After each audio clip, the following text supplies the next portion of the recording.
politiquement et culturellement en parlant, Paris ce week-end sera en ébullition. Est annoncé demain, samedi, 11 h à l'hôtel Le Marriott au métro Saint-Jacques, ligne 6.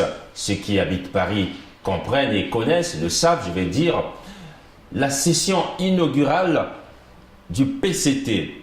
Mieux, la mise en place des instances du Parti congolais du travail en France et sa fédération France-Europe. Pour la deuxième fois de la même année, le premier secrétaire du Parti congolais du travail, M. Pierre Ngolo, arrive ici en France pour mettre en ordre de bataille les militants du Parti congolais du travail. Et l'on se poserait la question, mais pourquoi? Alors, nous n'avons pas la réponse. Oui. Merci.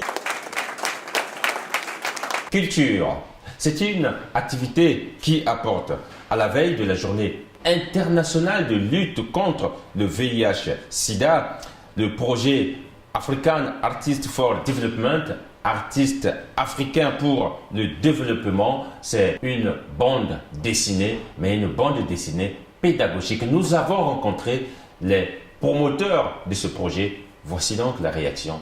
Donc c'est très important de dire que cette bande dessinée est pour les Congolais, mais elle est également pour toutes les autres personnes. Donc le Congo n'est pas un pays à part, les lecteurs congolais ne sont pas à part, ils font partie d'une communauté mondiale et c'est cette bande dessinée qui le montre. Et pour preuve, on retrouve la bande dessinée ici en France. On la trouve dans les bonnes librairies en France. Alors, culture toujours, c'est le 15e sommet de la francophonie, ce numéro spécial, les Dépêches de Brazzaville, antenne de Paris. L'espace francophone se construira avec l'Afrique. Nos reporters, les reporters bien sûr des Dépêches de Brazzaville, Rosemary Bouboutou, Noël Ndong sauront nous dire qui finalement succédera à Abdou Diouf.